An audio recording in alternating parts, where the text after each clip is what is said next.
Les amis, aujourd'hui nous allons parler des puissances asiatiques qui envahissent le continent africain. Qu'ont-ils vu sur le continent que nous, de la diaspora, nous ne voyons plus ou que nous ne voyons absolument pas? Et dans cette vidéo, nous allons essayer de décortiquer ensemble pourquoi le terrain est de plus en plus favorable aux Asiatiques d'aller sur le continent africain, mais surtout, qu'est-ce qu'ils voient que nous ne voyons absolument pas?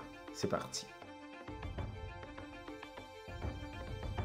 Salut à toi, je suis Ariel Agbojogbe, entrepreneur en Afrique depuis quelques années maintenant et sur cette chaîne, je parle de liberté financière et d'entrepreneuriat, principalement vers le continent africain. Si ce sont des thématiques qui te parlent, n'hésite absolument pas à t'abonner, mais surtout activer la cloche de notification pour ne manquer aucune de mes vidéos hebdomadaires. D'ailleurs, à cet effet, j'ai écrit un tout petit livret intitulé le MBA de l'investisseur africain. C'est un tout petit livret qui se lit très rapidement. Dedans, tu vas retrouver les compétences et les aptitudes que tu dois développer pour entreprendre sereinement sur le continent africain, mais également une feuille de route, un plan d'action concret que tu veux utiliser pour entreprendre tes activités sur le continent. En mon livre, j'ai rajouté 10 idées très rentables que tu peux implémenter si tu débutes tes activités sur le continent et également un plan d'affaires détaillé sur le business des poules pondeuses. C'est dans la barre de description, c'est totalement gratuit. Tu me dis à quelle adresse mail et je te l'envoie. J'ai également désormais une formation sur comment structurer et lancer son projet agricole en Afrique. C'est une formation complète dans laquelle je t'accompagne de A à Z sur comment tu vas créer un projet agricole profitable en Afrique. Depuis les études de marché pour trouver le projet agricole qui est adéquat à ton pays et qui va être profitable jusqu'à la commercialisation. Cette formation comprend également mes outils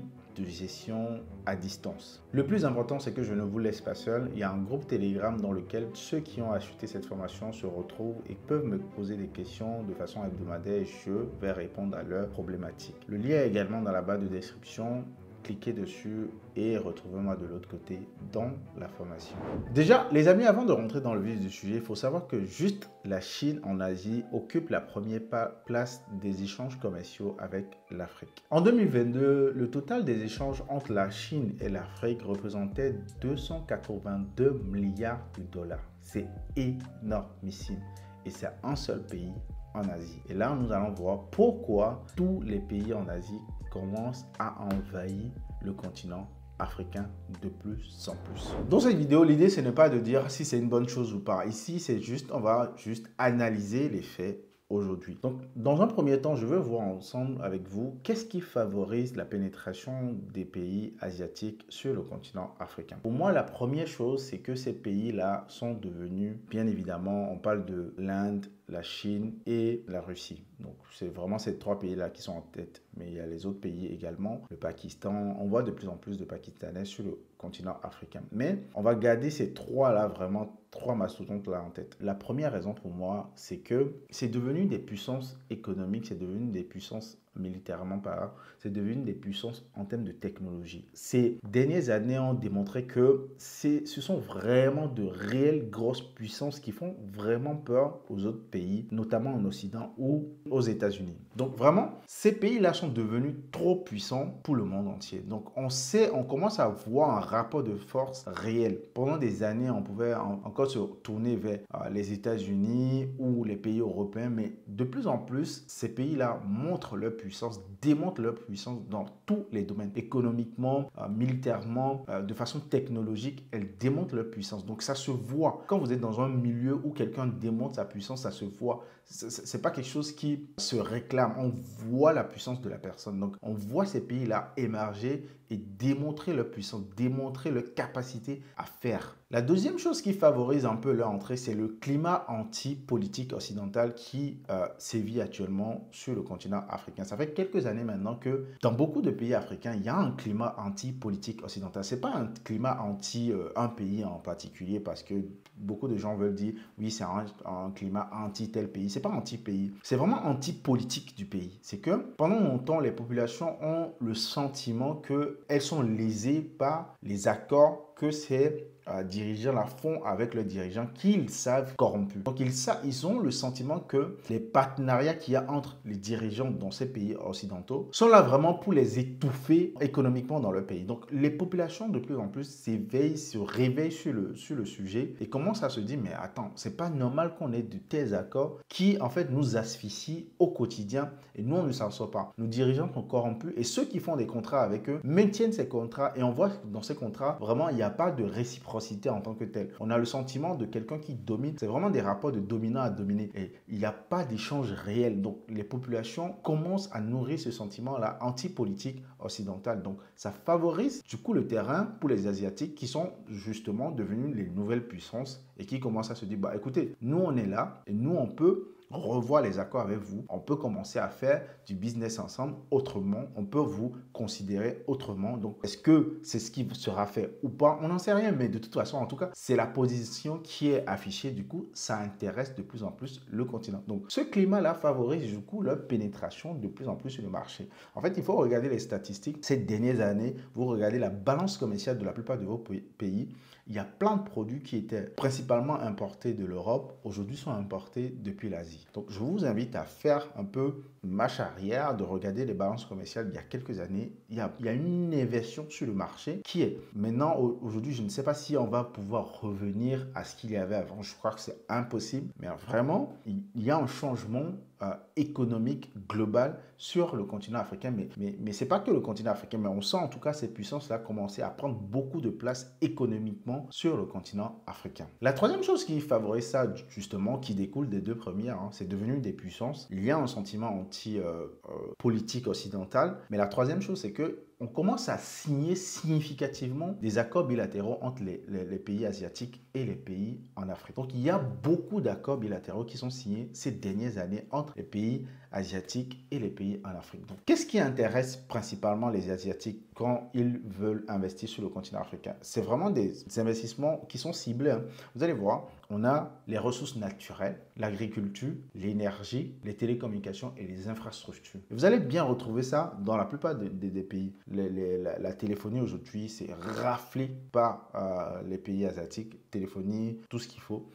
Tout ce qui est câble connecteur, les routes sont de plus en plus construites par les pays asiatiques. En agriculture, il y a un fort investissement sur l'agriculture par les pays asiatiques. Donc, vraiment, c'est vraiment des secteurs ciblés qui sont intéressés par ces pays asiatiques. À présent, voyons ensemble qu'est-ce qui intéresse ces pays asiatiques sur le continent africain. Bien évidemment, si ces pays-là sont sur le continent africain, ce n'est pas vraiment pour nos beaux yeux, c'est vraiment pour faire du business et parce qu'il y a des choses qui les intéressent sur le continent africain. Et ce sont ces choses-là que moi, j'invite les gens de la diaspora à voir. Ce sont ces choses-là que j'invite d'autres personnes à voir sur le continent aussi, à voir. Pourquoi est-ce que quand nous, on est en train de parler d'Afrique, on ne parle exclusivement que de mauvaises choses. Nous-mêmes, quand nous parlons de l'Afrique, nous ne parlons que de mauvaise gouvernance, ce qui est vrai, de corruption, de tout ce qui est mauvais sur le continent africain. Et pourtant, dans le même temps, on a beaucoup de pays asiatiques qui sont en train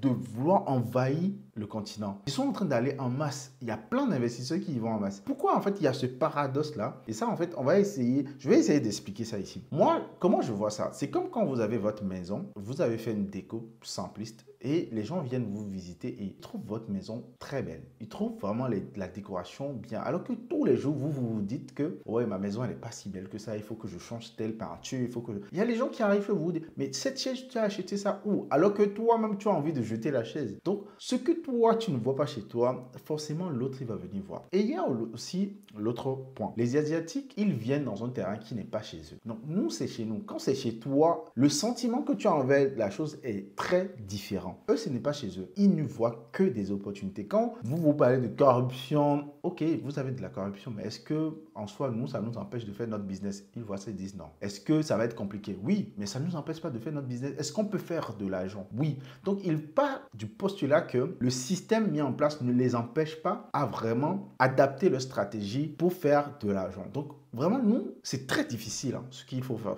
faire. C'est en même temps être conscient qu'on est dans des environnements où on doit changer le leadership, on doit changer la façon de faire. Mais en même temps, on doit partir vraiment avec la tête froide, avoir vraiment une vision froide sur le continent et se dire, ok, où sont les opportunités, comment nous allons les saisir et comment nous allons travailler aussi pour bénéficier de ces opportunités-là pour nous-mêmes dans nos pays. On ne va pas juste... Il ne faut pas que nos États, dans les États qu'ils sont, nous découragent à investir. Parce que ça ne décourage pas les autres de toute façon. Nous, ça nous décourage parce que c'est notre chose. Quand c'est ta chose, ton sentiment, il est très, très différent. Donc, je vous invite vraiment à ne pas être découragé par l'état des choses. Il faut malgré tout, malgré cela, y aller. Et je pense même que c'est pour cela qu'il faut y aller. Parce que tant que nous, on sera découragé, on n'ira pas parce qu'on va voir les problèmes et pendant que les autres vont voir les opportunités. Ils vont davantage se construire, davantage mettre en place des choses. Et après, ça va être compliqué pour nous de pénétrer ces marchés-là parce qu'ils y vont en masse actuellement. L'une des premières choses qui intéresse les Asiatiques sur le continent africain, ce sont les ressources naturelles.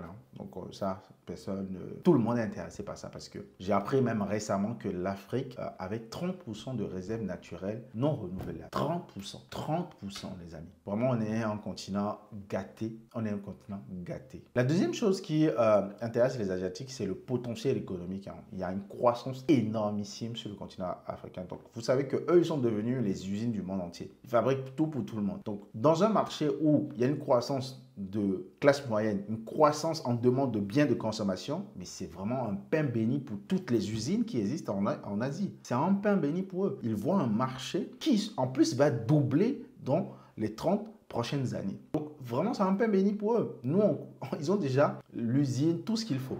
La troisième chose, c'est que ça a un avantage géostratégique aussi pour les Asiatiques. Ça, on ne va pas se mentir. Celui qui a la même mise sur le continent africain a vraiment la même mise sur le monde. Parce que, un, tu auras les ressources naturelles. Deux, tu vas avoir une population jeune, qualifiée, qui est capable de travailler et beaucoup moins chère aujourd'hui. Aujourd'hui, en tout cas, c'est la population qualifiée la moins chère qui existe. C'est en Afrique. Donc, ils vont avoir accès à toutes ces ressources-là. Une jeunesse, 80% de jeunes. Donc, c'est vraiment un avantage géostratégique par rapport aux autres puissances du monde d'aller sur le terrain africain. Alors, selon moi, pour ce qui fait que tout cela arrive à matcher correctement depuis quelques années maintenant, c'est vraiment la posture des pays asiatiques. Ils ont vraiment appris des erreurs des pays occidentaux et ils commencent à se dire que nous allons changer notre posture. Est-ce que c'est juste une posture ou est-ce que c'est la vérité dans leur façon de traiter l'Afrique, en tout cas les Africains, de traiter les pays africains avec lesquels ils commercent? Le temps nous le dira. Mais de toute façon, je nous invite à la vigilance. De toute façon, la vigilance est de mise parce qu'il ne faut pas qu'on quitte un colon pour un autre. Ça, c'est une certitude et ça, on l'a tous en tête. Le problème, c'est que nous avons souvent les choses en tête et ça nous arrive quand même. Moi, ce que j'invite vraiment la diaspora et aussi les locaux à faire, il faut qu'on commence à voir l'Afrique, nos pays africains, vraiment sous le prisme des Asiatiques. Ce n'est pas ne plus avoir l'amour pour l'Afrique, mais il faut avoir ce regard, voilà, ce regard vraiment dans lequel on va enlever tout sentiment de côté et se dire, ok, qu'est-ce qu'il y a à faire ici? Pourquoi est-ce que je devrais m'investir davantage? Et après cela, on va commencer à se dire, c'est chez nous, comment est-ce que nous allons faire pour être vraiment les leaders sur tous les marchés qui sont aujourd'hui en émergence là. Il faut qu'on garde cet état d'esprit-là pour ne pas perdre de vue l'essentiel. Parce que les émotions qu'engendre en nous tout ce qui se passe sur le continent africain nous empêche réellement de se concentrer sur l'essentiel. Parce que l'essentiel reste d'arriver au développement, d'augmenter le panier moyen de la ménagère, augmenter l'employabilité des jeunes, augmenter la croissance de nos différents pays et devenir ainsi des puissances demain. Parce qu'on a la capacité, on a les éléments nécessaires, on a la connaissance et même si on ne l'a pas, on peut aller la chercher. Ce n'est pas un sujet. Donc je pense, c'est mon idée en tout cas, il faut qu'on revoie notre façon de jeter un coup d'œil sur l'Afrique. Il faut qu'on se retire dans les émotions. Il faut qu'on soit moins dans le bavardage. Il faut qu'on soit plus dans l'action. Plus dans l'action et vraiment avoir un regard, j'ai envie de dire, capitaliste froid sur comment faire de l'argent sur le continent, devenir des puissances. Et une chose est sûre, si plus d'Africains deviennent des leaders dans les différents marchés sur le continent africain, ne vous inquiétez pas, on va naturellement se faire respecter. Naturellement. En tout cas, dans le monde dans lequel on est aujourd'hui. C'est comme ça que ça fonctionne. Si tu deviens une puissance, on te respecte. Si les gens, ils savent qu'ils ne peuvent plus se passer de toi, ils doivent passer par toi pour obtenir un certain nombre de choses, ils te respectent. Ils savent qu'ils ne peuvent pas t'attaquer n'importe comment, ils te respectent. Le monde, il fonctionne comme ça. Et ce n'est pas la peine de se dire, est-ce que c'est juste ou pas juste. C'est pas le sujet. Ça peut ne pas être juste, mais fonctionne comme ça. Et dans un environnement qui fonctionne comme ça, il faut comprendre les règles et se dire, ok, je vais jouer avec les règles du jeu. C'est tout ce que je voulais partager avec vous dans cette vidéo. Dites-moi ce que vous en pensez dans les commentaires. Et n'oubliez pas, rejoignez Diaspora Elite. La formation complète, elle est disponible. J'ai tout mis à l'intérieur. Mon parcours, comment j'ai fait pour créer ma ferme en Afrique. Tout est à l'intérieur. Et en plus, je ne vous laisse pas seul. Comme je vous ai dit, il y a un groupe Telegram dans lequel je viens régulièrement ou si je reçois des questions, je viens répondre. Vous pouvez me poser également des questions, me solliciter sur vos problématiques, je vais y répondre. C'est vraiment un truc que j'ai créé pour accompagner le maximum de personnes à lancer leur projet agricole en Afrique. Je veux démystifier la création d'un projet agricole en Afrique. Ce n'est pas un sujet si complexe que ça, donc gardez ça en tête. À la prochaine vidéo. Ciao, ciao. Et on se retrouve de l'autre côté.